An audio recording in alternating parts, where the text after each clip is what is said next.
Hi guys, I'm here to do a review of Transformers Masterpiece MP-11 Starscream, Takara Tomy version. This is my second review. I use this as a comparison figure, so I'm going to do a full review on this one, and here we go. So here's the box.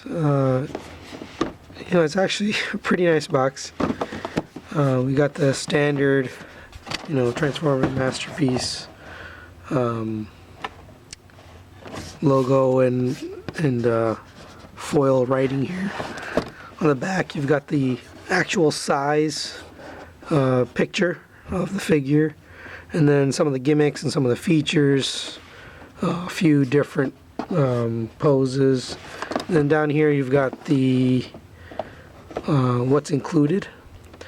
Now this one is unique for the MP-11 because it includes the coronation set. So this was previously a third-party add-on, and now Takara realized they should include this with their figure, so that's what they did here. So let's go ahead and get this opened up and take a look at what's in here.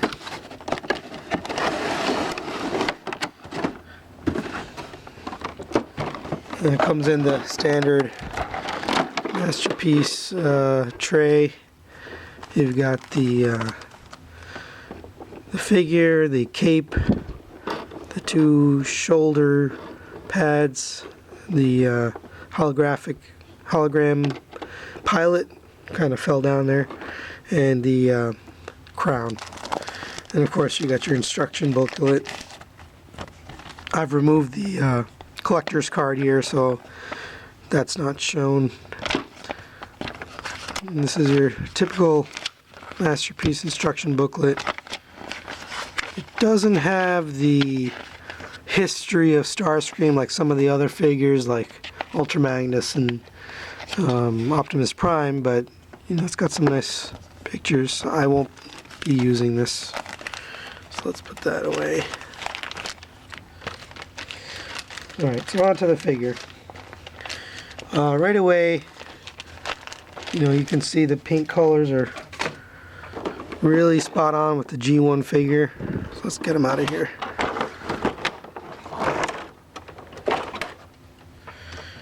So very cartoon accurate colors. Let's get the shoulder pads here. These are they've got a little joint on the bottom that lets it kind of swivel with the shoulder. And then we've got the cape.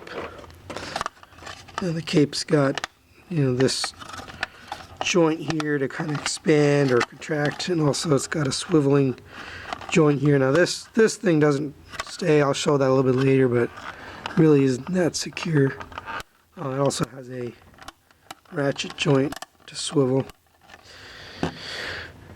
And then we've got the crown.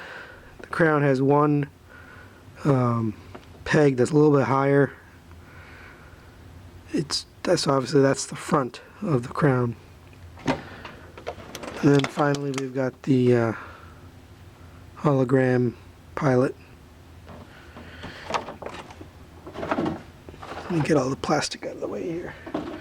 Okay, so right away, the first thing I noticed is this. Loose. I don't know if that's on every figure. This is brand new out of the box, and it's pretty loose. That's probably an issue with pretty much all the MP-11 molds, but that's really, really loose. So not happy about that. The other problem, which pretty much everybody has, is this loose thing. It's supposed to tab in on the back here. I don't even know if I can show this. So you can see there's a little tab right there that kind of plugs into the bottom of the fuselage or the cockpit, but it really doesn't do a good job holding this figure together.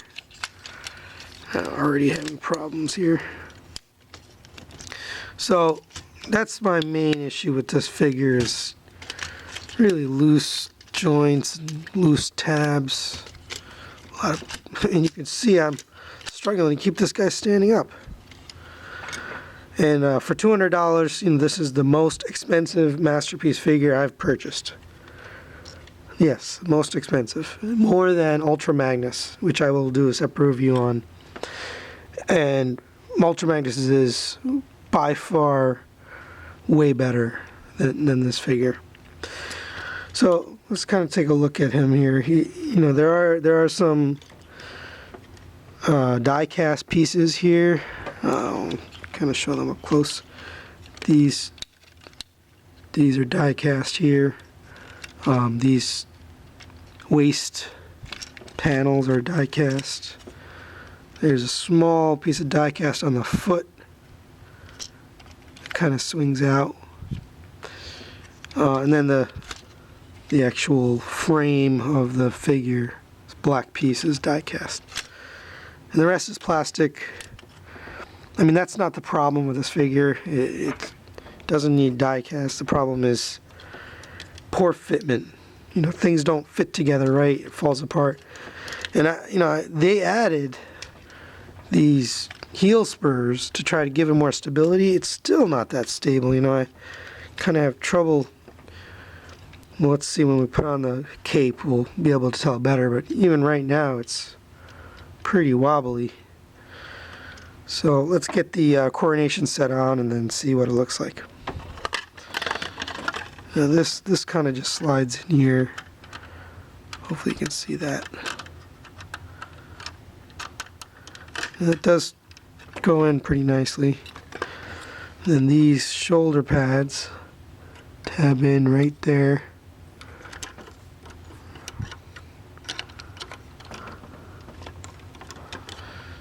And then the other one on the other side.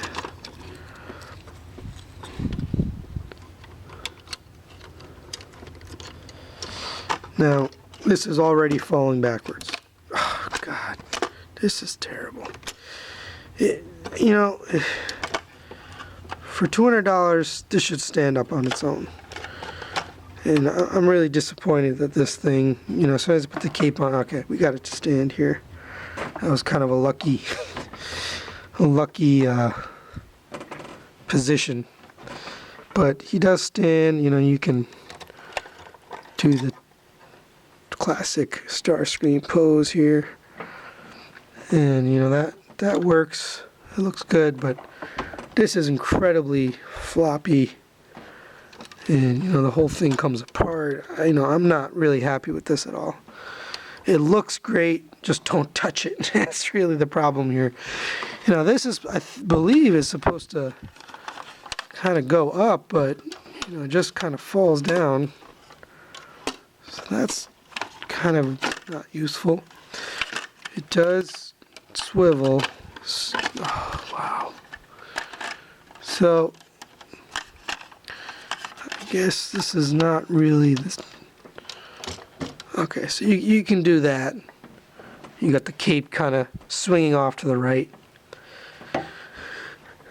Now, for his features, you've got these missiles. I mean, even this, look at this. The quality here is pretty poor.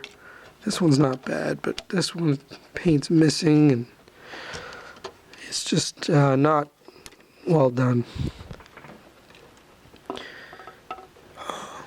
Cape itself is not bad, and the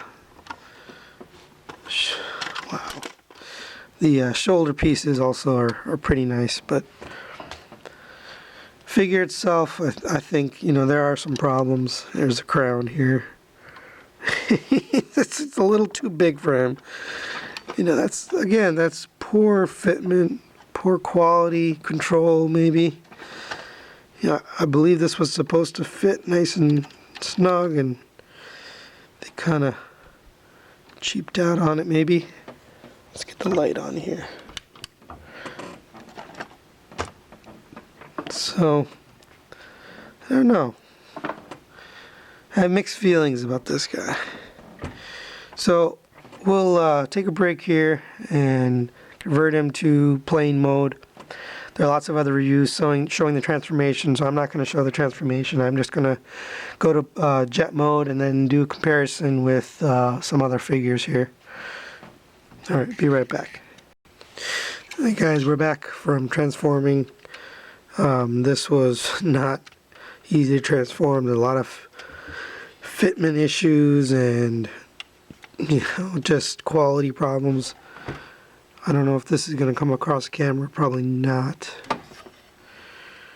Well, it doesn't, but basically this plastic is swirly. There's all sorts of imperfections in this plastic. I don't know why they couldn't have just painted it gray instead of molding it in gray plastic and then having the swirls kind of built in. I mean, it's everywhere. It's in the wings, it's in the tail fins, it's in the anything that's gray, it's got the swirls in it. And that's really just poor quality. Another thing that I noticed is, kind of the fitment here. This doesn't really line up.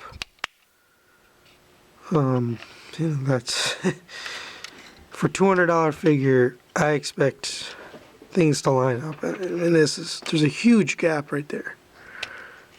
Probably can't tell. And another thing is these wheels don't quite stick out far enough. Just so when you put it down, it doesn't really roll. So, multiple problems. I mean, it does look good in jet mode. I actually think of the two, because this mode has less problems coming apart. It's pretty solid compared to the robot mode. I would say this is the better of the two modes, but even still, for $200, this wasn't worth it.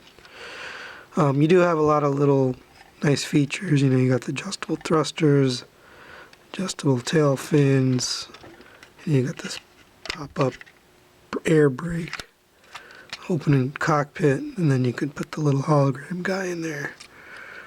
So, I mean, that's not bad. You got the nose cone, little radar dish. I'm never going to open this. I don't know why that's there. And of course the landing gear. Landing gear is pretty tight. So that's at least seems like good quality. Oh, by the way, this is die cast too. I didn't mention that before. This front landing gear is die cast. All in all, pretty good jet mode. I'm getting the display stand from the original Starscream to be able to show this or to display this, in flying mode. And it does have the same tabs as the original I think it was MP-11 mold for Starscream, the original one, when they had the different setup on the leg bits. So I should be able to use that same display stand. Now this one didn't come with a display stand, and a lot of people were disappointed that, why for a $200 Masterpiece figure, why doesn't it come with its own display stand, especially for a plane, a jet. You're going to want to display this, kind of flying. That's what you get. You get it on the ground. So that's kind of unfortunate, None of these accessories go on in jet mode, so there's no point in showing these. They kind of just sit off on their own. There's no storage or anything for these. These things just sort of go off on their own. So that's basically it. You do have the Decepticon logos, although some people say they're upside down because in jet mode, in robot mode, these wings are actually like this, and they should be right side up in robot mode. I'm going to do a quick pause here, and then we'll do a comparison with Legends Jetfire, and then be right back to that comparison.